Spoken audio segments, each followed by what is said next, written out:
The Dylan Cease signing was absolutely massive for this team. But the one question and the one problem a lot of Blue Jays fans are now facing, there's no lefty in this rotation.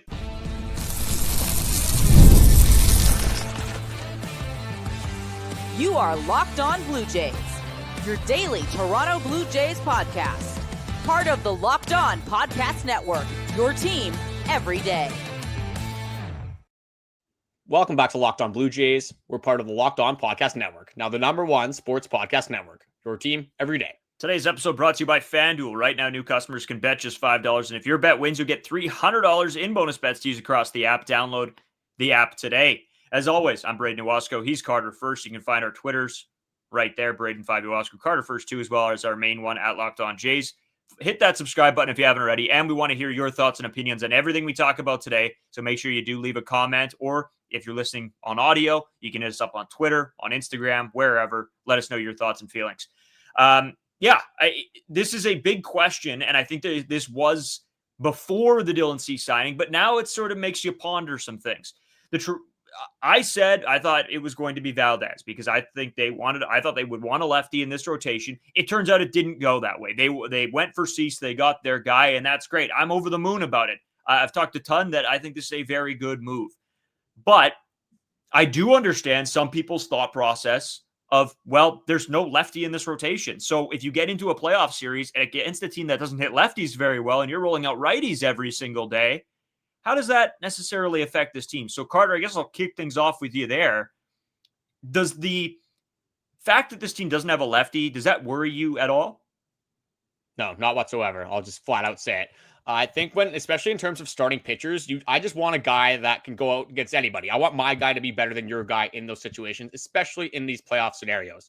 Because when you have a right-handed pitcher or a left-handed pitcher, majority of the time, what is going to happen, if this team has the capabilities of doing this, say it's Kevin Gausman, they're probably going to throw in every single lefty they have possible against the right-handed pitcher. Because traditionally, if you are a left-handed hitter going against a right-handed pitcher, your splits traditionally, again, are better against that right-handed pitcher. For me, there's more of a concern in the bullpen because in the higher leverage situations, in the 6th inning, the 7th inning, 8th and 9th inning, that was one thing the Blue Jays did lack is out of the bullpen. They lacked left arm talent. And just kind of looking at this starting rotation in terms of what these guys do possess. We saw it with Nick Sandlin a lot early in the season where they were using Nick Sandlin, a right-handed pitcher, but really going against left-handed pitchers because of that splitter. The splitter does break into the left-handed hitters. It's kind of the fall off the face of the earth pitch to every single hitter, whether you're a righty or a lefty. But you have two guys in the starting rotation on the Toronto Blue Jays that have a pretty good splitter, that being Kevin Gausman, that being Trey Savage, who both have phenomenal numbers against left-handed hitters. And they're very good against right-handed hitters as well. And we know that Trey Savage and Kevin Gausman are both just very good pitchers in totality. So for me, out of the starting rotation, I just want guys that are going to be dogs, are going to produce, whether they're, it's a righty, a lefty, a home run hitter, a contact guy. I want my pitchers I want to be confident in my pitchers that they're just going to be better than whoever is facing them. So with kind of the pitch selection and their pitch arsenal, especially with Kevin Gausman and Trey Savage, those guys can kind of double as like that left-handed pitcher in a sense, just by throwing those splitters predominantly to left-handed hitters. Yeah, Carter. I mean, I've talked about this a ton throughout the season, right? When we've had the conversation, I think it was more around the bullpen itself. And I'm completely on board that I think this lefty versus the righty matchup stuff is eventually going to go away of the past, or as I think it should, because I think at the end of the day, you want your best pitcher, you want the ball in their hand. It doesn't matter if they're a lefty. It doesn't matter if they're a righty. Who do I trust the absolute most? And I think it is the Kevin Gausman, the Dylan Cease, the Trey Savage, the Shane Biebers. So I don't think it really matters either. I just want the best guy available on the mound every day. And with this team, you have 4 very good guys. And I know that there are a lot of conversations around what's going to happen with Jose Berrios. There has been a little bit of the rumor mill happening that the Toronto Blue Jays are open to listening to trade surrounding Jose Berrios, but I don't think they're dead set on making that move. And I to be honest with you, I don't think they should be dead set on making a trade around Jose Berrios either. I think this is a guy that's going to have a bounce back. Will it be a bounce back where he's a Cy Young candidate? No, but I think he can definitely be better than what he was given last year. So you're looking at a great starting rotation. Yes, if you get into a playoff situation, Carter, and you're facing a team that has a majority lefty lineup, which is pretty rare anyway. In that case, I could hear a lot of the comments coming back if that does happen to be the case.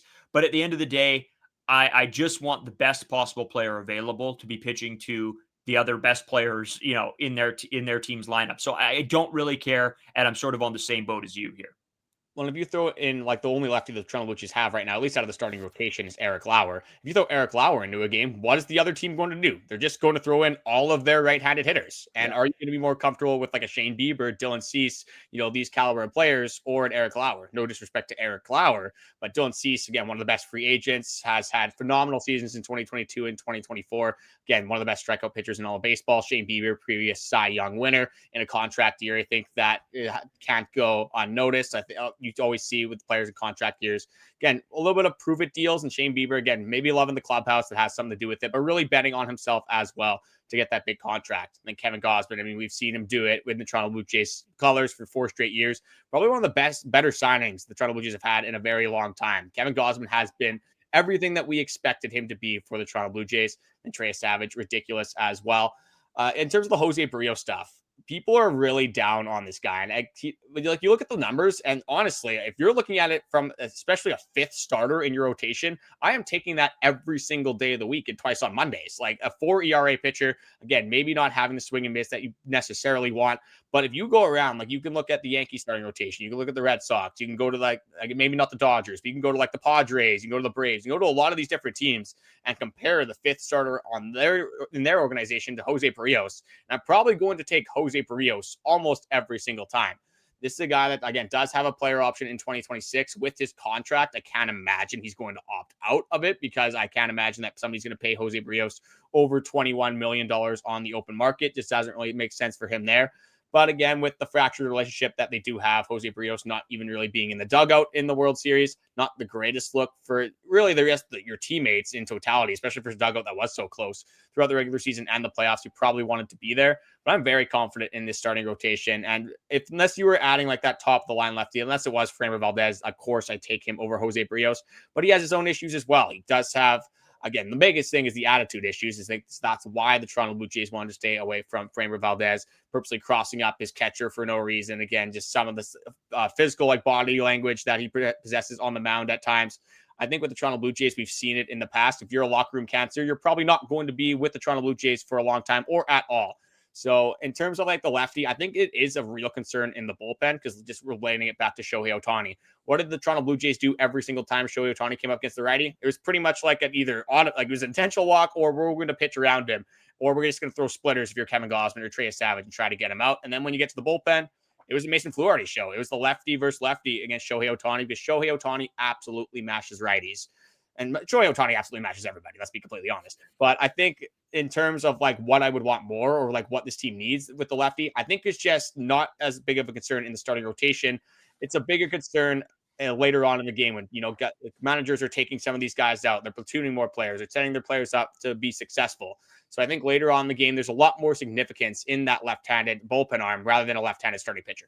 No, yeah, you hit the nail on the head. That's absolutely more important. I mean, again, this team doesn't have fantastic lefties in this bullpen. Again, I don't know where you slot Brennan Little in this conversation, but a conversation maybe for another day of what happens with him.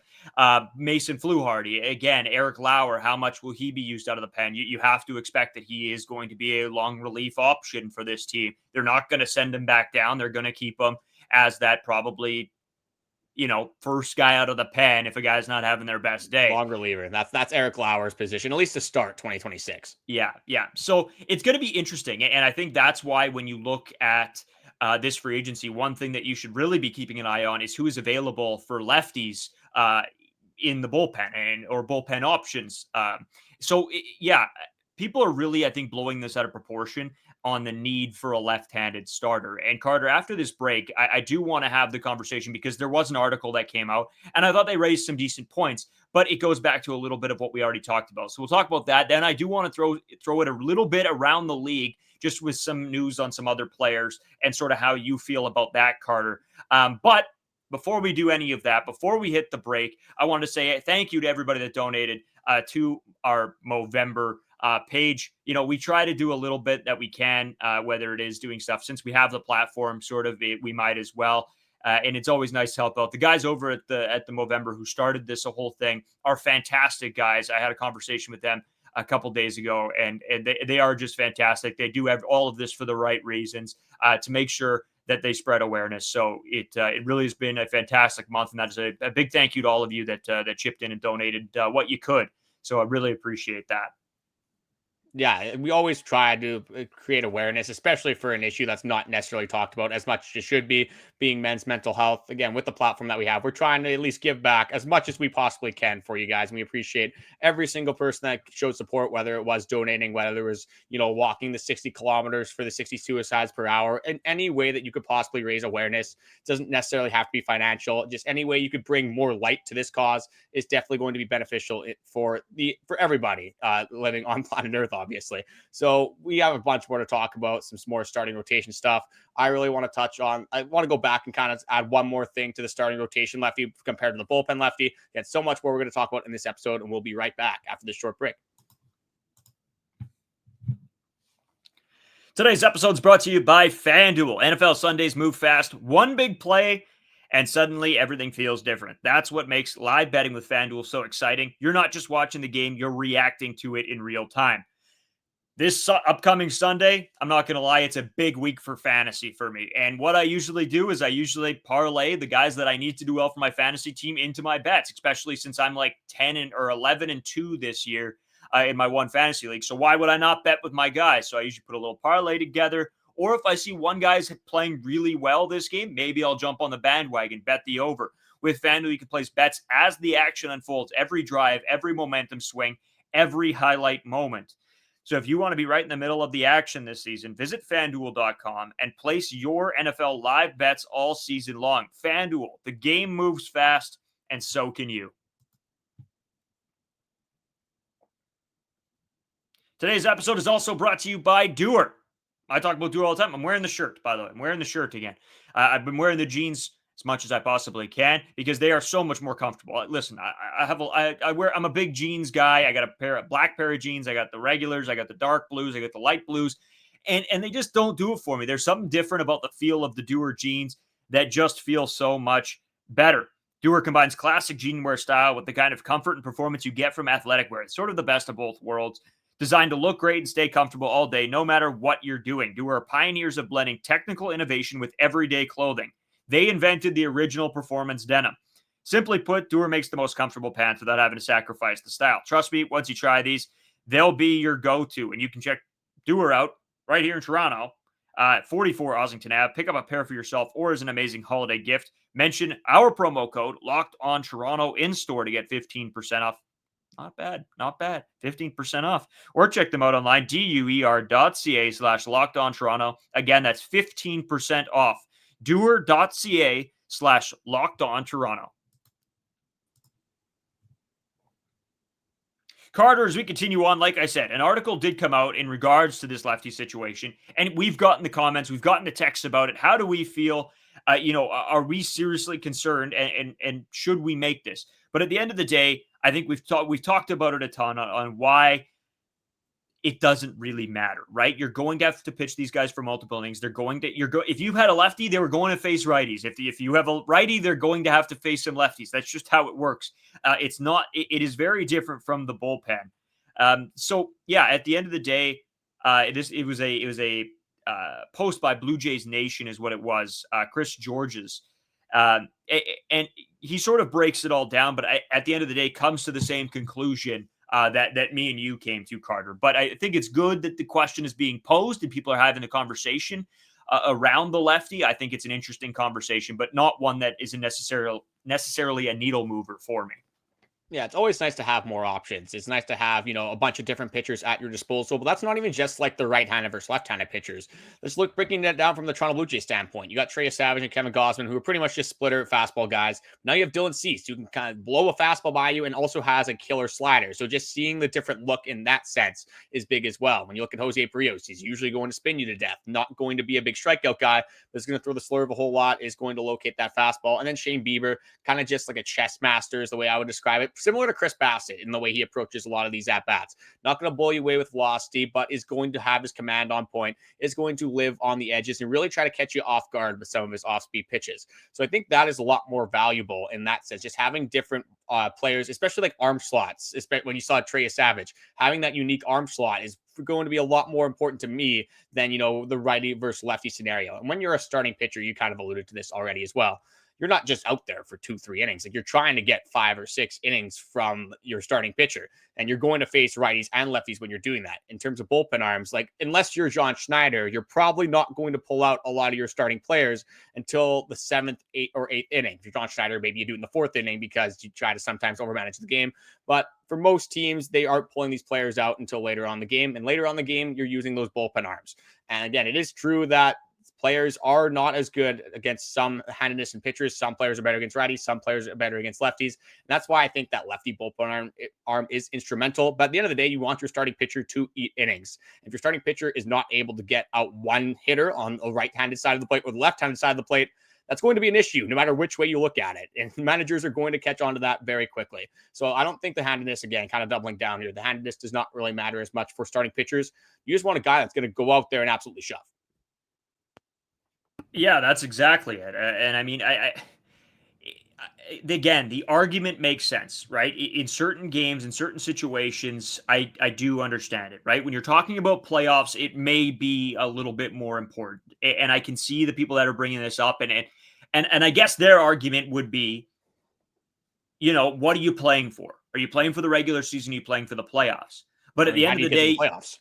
That's exactly it, right? You got to win enough games in the regular season, and you need guys that are going to go out there and be effective. And as we've seen from this Toronto Blue Jays club, it matters a whole heck of a lot more if you can get one of those buys and not have to play that extra round of baseball. So the regular season does matter. And we've seen this time and time again with this team. Every game matters. As much as it is a long season, it's usually comes down to crunch time with where it's a game here, game there. Do you have the advantage over this team in terms of wins and wins against them? So there's a lot that goes into this. It's not just about, well, if the Blue Jays have to face the Dodgers again in the World Series, well, what happens if the Dodgers have to face the Yankees? Or what happens if the Dodgers have to face the Mariners, right? I mean, not in the World Series, but in the second round, right? There's a million different opportunities that you could say, oh, well, if they can't get past the Yankees or the Mariners, how do they even get to the Dodgers? How do they get to the Yankees or the Mariners if they don't win games in the regular season? So you take the best option available and you sort of play it from there. Yeah, unfortunately, we're not in a spot where we can just prepare and expect to play the Dodgers in the World Series. Like, we're not quite there. As much as I'd want to be there, and we could just, have 5 straight rematches of the Dodgers and the Jays. That might be hell, actually. But I would love to see the Blue Jays in the World Series. But like you said, it's not as much as it is kind of a Dodger-centered league right now. There's 29, 28 other teams, I guess, including the Blue Jays as well, that you're going to have to play against. And a lot of those are going to be in your division. Just looking at the Yankees, and you talk about how every game matters. You had the same amount of wins as the Yankees. You had 94 wins. And the reason that you got the bye and you got first place in the AL is because you beat the Yankees more times than you lost to the Yankees. So every game definitely matters. You have to get to the playoffs. I mean, it doesn't necessarily matter as much about where you seed. If it is, that bye, if it's a wild card spot, you probably prefer to get the bye. But as they always say, just get to the dance, just get to the playoffs and anything can happen. So that should be the Toronto Blue Jays focus. And, just because you want to get lefties, you want to have more options again. In a perfect world, that is the best scenario, but there's no world that the Toronto Blue Jays are going to sacrifice talent and sacrifice guys that they believe in just because they throw with a certain hand. Yeah, exactly, Carter. Again, we can beat a dead horse here, but I'm interested to see what everybody thinks about this. So leave a comment down below. Carter, we're going to come back. There's a couple more things we want to get into in regards to the entire league and some moves that have been made. So who's in talks with who. We'll tell you all that, sort of the rumor mill, I guess we can bring back from, I think, last offseason when we used to call it the rumor mill when we talk about all this kind of stuff. Take a quick break and be right back with you.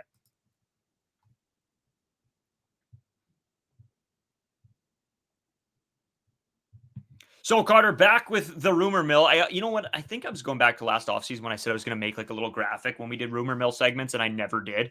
But I think people have had enough of my graphic making when it became the sweep alert when we played that. Oh, my goodness. I'm going to have to bring that better. It's not the visual. It's the, maybe the horn that is making people having hearing loss after hearing that. Fine, I can make a new horn for next season. Hopefully we Even can use louder. it more. Yeah, louder. Yeah, really, really pissing people off. I'll start here, Carter, just with some of the stuff. I'll throw stuff at you. Let me know what you think.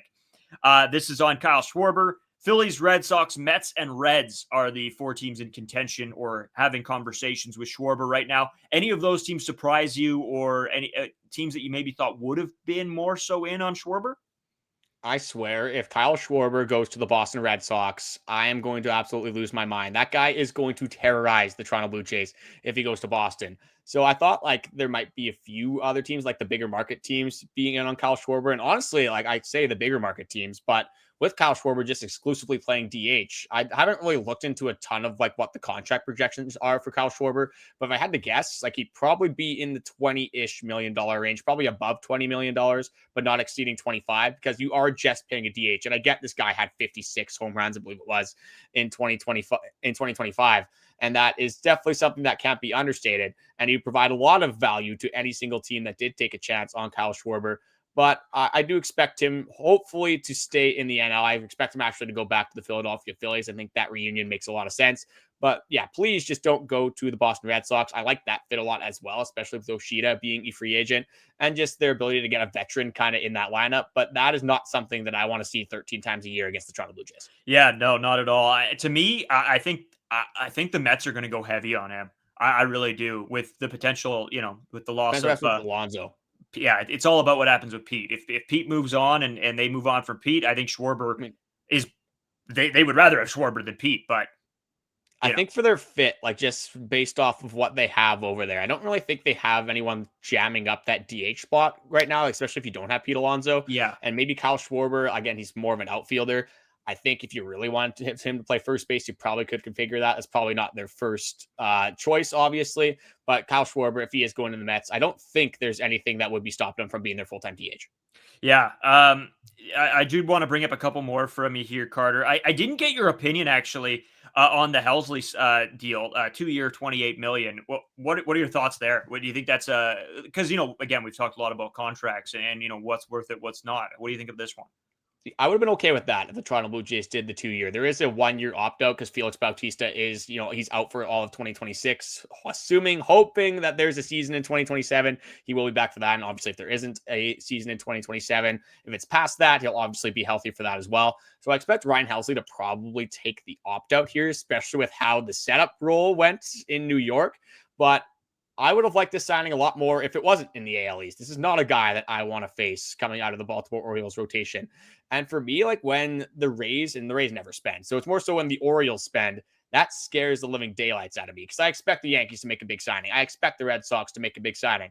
I still hope that the Orioles aren't going to do a whole lot in the offseason. We really haven't seen them do a whole lot for a very long time, even though they had one of the best prospect systems in all baseball. They have so many young, talented players, and they just simply refuse to add to their starting rotation. I don't know why, but I absolutely love it.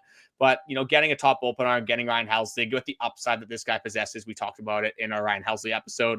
Don't love that, again, this guy is going to remain in the division. Like, there's kind of three factors that go into this. And there's 3 levels, I guess you could say. Stay out of the AL East is like my main thing. And then stay out of the AL. If you go to the NL, just don't go to the Dodgers. Any other scenario, I'm okay with just going to any NL team possible other than the Los Angeles Dodgers. Yeah, and Carter, just one more thing as we sort of wrap the episode right away. But winter meetings are coming up. And this is a massive time. This is when a lot of signings, trades, everything, they get discussed, they get talked about, and a lot of the time get done. The Blue Jays have been, you can pretty much plan on the Blue Jays dropping something. Will it be the biggest thing of all time? No, maybe not. But it could be one of those weird just trade situations that pop out of nowhere because they're having conversations. But I do think, for those top end market guys, this is around the time that those guys like to sign. So I would keep your ears open. Keep tuned in here because we will have any big information in regards to the Kyle Tuckers of the world. I'm not 100% sure what happens with Bo Bichette, Carter. You actually had a thought about him and him potentially waiting it out this even longer. Are you still on that same path?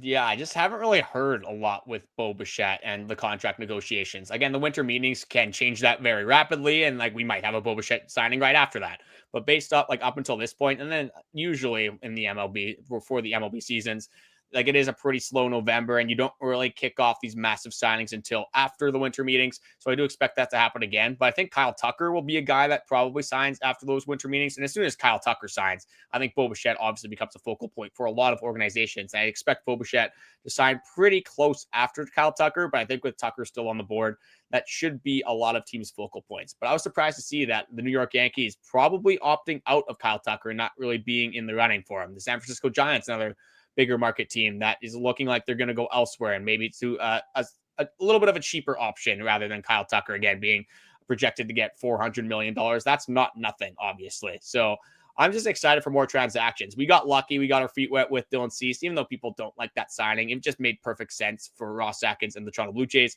a guy that just pitches every single start, knock on wood. A guy that, again, has that velocity that the Blue Jays have been missing, and a guy that's really good in the clubhouse is going to be a perfect complement to an already very close and tight clubhouse. So I'm excited to see what the rest of this offseason brings, and hopefully we do get one more blockbuster signing, or let's really spice it up and get a trade. I'm not necessarily the Andres Gimenez trade, but if we can get something else going, just another transaction, I'm going to be all in on Ross Atkins. I'll rephrase that because he could screw this up. I believe on Ross Atkins making good moves this offseason. There you go. I like that. That's a good way to cap off the episode. Moves. I'll take okay moves even. Yeah, just not bad moves. Yeah. It's not that hard. Just don't make bad moves. All right. As a Miles Straw 2.0.